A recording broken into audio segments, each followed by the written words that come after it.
Mexican records got the lights down low. Souldisco where the groovy people go. Hit play, let the music flow. Old school beats with a modern glow.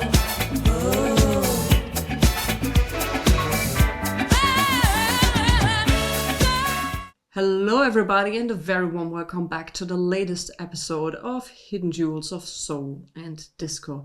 I do hope you're doing absolutely fantastic. In this week's episode we are featuring Gladys McFadden and the Loving Sisters.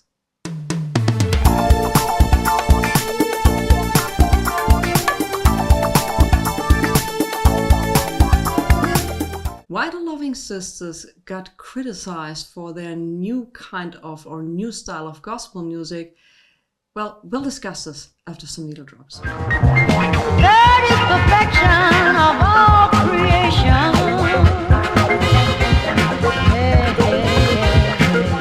Solid babe. I know it is forgiving. It's easier than forgetting now. My weeping, yes it did, y'all. Come on, I know he heard me. Gladys McFadden, who was the founder of the Loving Sisters, was born in September 1934 in Little Rock. Her father was a pastor, Aaron Williams, and her mother was coaching the church choir. So from the earliest age on, she was part of that choir, actually till she was 9 years old. When she was 9, she founded the group The Loving Sisters. And the name put it very much on spot because her sister was part of the group and the friend plus her sister was also part of the group, so that name fits very well. But who were the members of the group? Of course we do have Gladys McFadden, Josephine Dumas, Anna James, Noreen Leakes, and of course I want to mention Barbara Hader, who was the group's pianist and backing vocalist.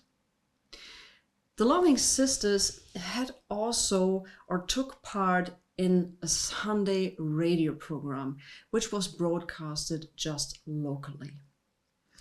And when the famous Pilgrim Jubilee Quartet toured their city, they tuned into that radio station and were quite impressed. So they suggested that the Loving Sisters should absolutely get in touch with Don Rubey, who signed them right on spot. And very soon after, their first singles followed, and these were Who Can Ask for More and Jesus Is Enough for Me. Back in those days, early 60s, gospel music was mainly just a few instruments and voices. For example, Mahalia Jackson on the piano, or one of my favorite artists, Sister Rosetta Tharpe, with her electric guitar, who is, in my humble opinion, also a founding member of rock and roll. But this needs to be talked about in another episode. Anyway, it was very important to bring the message of Jesus out there with the voices. So it was not common to have a whole orchestra with you. And the Loving Sisters loved that, and they wanted the whole 10 yards. They wanted the whole program. So when they were on tour in 1964 with the Staple Singers, they had an appearance in Chicago. And the critics were devastated with this kind of new gospel sound. And especially Earl Colloway, who worked for the Chicago Defender, called that music so-called gospel music. And someone who was at the show wrote actually a letter to the Chicago Defender, and I quote the following statement. I was so ashamed of the entire program. I never expected to hear rock and roll at a religious service. We must be real and stop playing with God. For the traditional gospel music lover, their show and their kind of gospel style must have been, I wouldn't say shocking, but it was different. Because what the sisters were doing was they had the traditional gospel elements, but they blended in mainstream elements to reach a larger audience.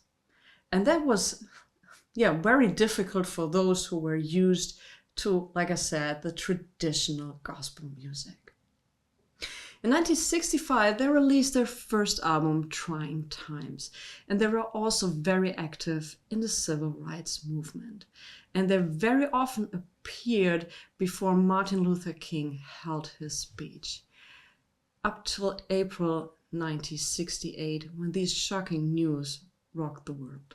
Very sad news for all of you, and I think sad news for all of our fellow citizens and people who love peace all over the world. And that is that Martin Luther King was shot and was killed tonight in Memphis. After Martin Luther King Jr. was killed to an already very chaotic 60s era, to say the least, they released the album A Tribute to Martin Luther King, which features songs like Precious Lord. In the 70s, they tried to continue getting more modern elements into gospel music. And this led in 1973 to the release of the album A New Dimension. In 1974, the Loving Sisters released The Loving Sisters and Their Sons, and here it is in all of its 70s glory. And as you can imagine, these guys are their sons, and they kept on singing with the group as gospel singers. And also the snippets you've heard in the beginning are taken from this album. Well, of course they continued. In 1977 it was Running Short of Love Today, and it features the fan favorite Anyhow. And you know what? Let's have a listen.